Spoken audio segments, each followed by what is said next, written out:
Halo teman-teman, kembali lagi di channel MS Design.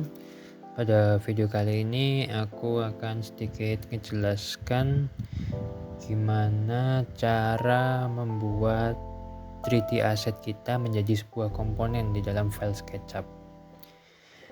Jadi ini semacam shortcut ya, semacam jalan pintas supaya workflow kita lebih cepat dalam pekerjaan sehari-hari.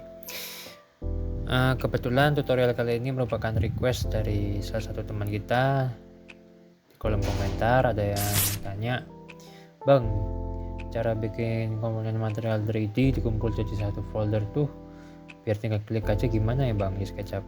Nah, jadi itu yang akan kita jelaskan pada video kali ini.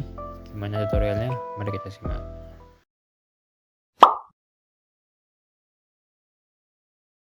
Oke, jadi pertama ini adalah file contoh aja. File contoh ini berisi beberapa aset 3D seperti kursi, stool, meja, pintu kayu, pintu aluminium. Nah, biasanya trik yang akan saya jelaskan ini bermanfaat ketika kalian kerja di suatu misalnya studio, firma, atau kantor arsitek interior. Umumnya mereka punya aset 3D masing-masing. Semisal seperti kantor saya.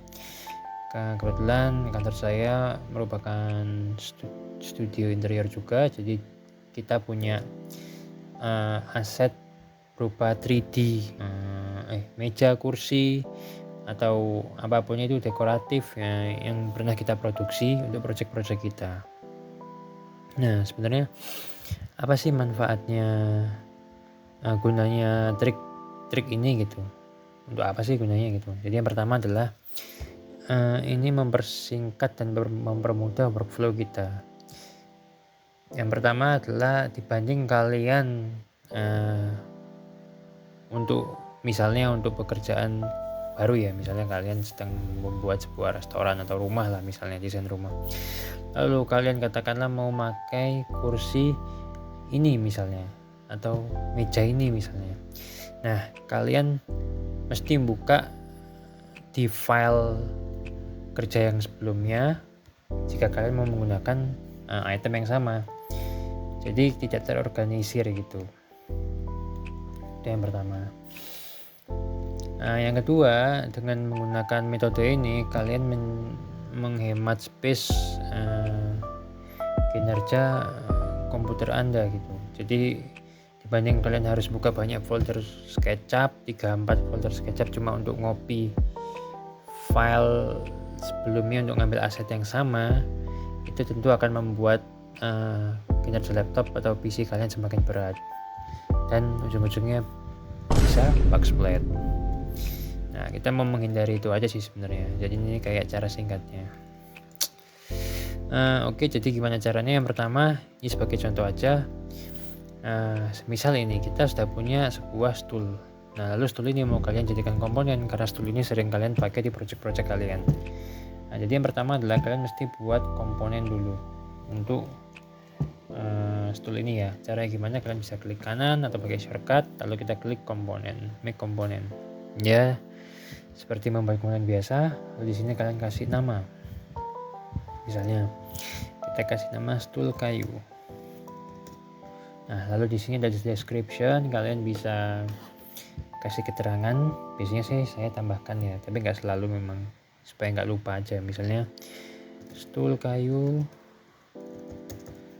material misalnya kayu jati tua, ini contoh aja, misalnya warna coklat gelap, material kaki besi, finish putih matte, ini misalnya. Jadi ketika kalian ngambil komponen itu, kalian juga tidak lupa dengan spek dari produk yang kalian gunakan. Kalian bisa menambahkan keterangan lainnya ini sebagai pelengkap aja, misal link atau ukuran atau lain-lain. Itu bisa kalian isi, bisa kalian enggak. Lalu jika sudah, kita klik yang namanya create. Oke. Jadi si stool kayu ini sudah menjadi sebuah komponen. Nah, lalu langkah berikutnya yang perlu kalian lakukan adalah kalian bisa klik kanan, ketik yang namanya save as. Nah, ketika kalian buka save as, otomatis SketchUp akan mengarahkan folder penyimpanan ke bagian ini, komponen sini ya, ke default folder komponen. Tapi kalian jangan simpan di sini. Jadi kalian mesti simpan di tempat yang berbeda. Simpan di mana? Jadi yang pertama kita buka C, lalu kita klik program data, lalu kita cari ke bawah sampai nemu file folder SketchUp tempat software kita, lalu kalian pilih yang sesuai dengan tahun software kalian. Kebetulan saya pakai yang 2023. Kita klik SketchUp, lalu kita klik komponen. Nah, jadi di dalam komponen ini sudah terdapat dua subfolder. Yang pertama komponen sampler dan yang kedua dynamic components training. Ini default folder dari software SketchUp-nya. Di sini kalian bisa menambahkan subfolder untuk 3D object kalian, 3D komponen kalian. Semisal saya memasukkan namanya adalah 3D furniture misalnya, garis MS design misalnya kayak gini ya. Ini contoh aja. Kita klik OK.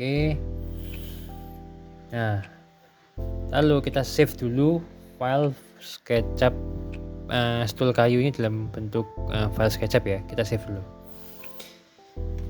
Setelah kalian save, kita sudah punya satu simpenan file komponen yang tersimpan di subfolder tadi. Lalu langkah berikutnya apa yang mesti kita lakukan? Langkah berikutnya adalah kalian buka di default tray di bagian kanan, kita klik komponen. Nah, jika sudah, di sini ada beberapa pilihan, kita klik komponen. Nah, otomatis di sini akan muncul ini 3D Furniture MSD. 3D Furniture MSD ketika kita buka, otomatis bakal keluar file komponen yang tadi kita simpan. Nah, ini sekalian saya tambahkan aja contohnya yang kursi rotan ini ya. Kursi rotan ini kita simpan dulu. Kita buat komponen, kita tulis misalnya namanya kursi rotan misalnya. Terus kita kasih keterangan material rotan sintetis warna natural misalnya. Terus kombinasi kaki besi warna hitam misalnya. Kita klik create. Nah, jika sudah sama seperti step sebelumnya, kita simpan di file nanti 3D Furniture MSD. Kita kasih nama apapun terserah kalian, kita klik save. Nah, otomatis sudah tersimpan nih dua file dari 3D object yang tadi kita simpan di subfolder itu ya. Nah, sekarang adalah moment of truth. Jadi pembuktian. Kalau kita misalnya membuka folder baru, apakah file tersebut sudah menjadi komponen secara otomatis di SketchUp-nya. Di sini saya sudah mempersiapkan lembar kerja baru, lembar kerja kosong. Nah, jika kalian buka di lembar kerja baru ini, kita klik komponen ya kan. Jadi saya sudah ngeklik sini. Nah, otomatis bakal masuk 3D Furniture folder dengan nama MSD yang kita buat. Nah, lalu kita klik ini dan sudah muncul kursi rotan. Terus di sini ada keterangannya nih speknya, misalnya material rotan sintetis warna bla bla bla, bisa steel kayunya. Tinggal kita klik, kita drag. Nah, sudah jadi. Jadi ketika kalian buka atau membuat project baru, kalian nggak mesti yang namanya harus buka folder-folder lama untuk ngambil aset yang sama misalnya. Atau misalnya kalian punya aset banyak tapi nggak teratur gitu, kalian bisa jadikan satu file dulu terus kalian simpan sebagai komponen. Oke, jadi sebenarnya ini adalah trik sederhana aja untuk mempersingkat workflow kita. Paling enggak yang laptop kentang-kentang ini bisa terbantu, nggak harus ribet-ribet mengcopy file, apalagi kalau misalnya file sebelumnya yang berat-berat gitu. Ya intinya lebih efektif lah dalam pekerjaan sehari-hari. Mungkin sekian video singkat kali ini yang bisa saya share ke kalian. Kalau memang ada request atau sesuatu yang mau kalian tanyakan, boleh kalian komentar di kolom komen. Mungkin itu aja kali ini. Sekian dan terima kasih.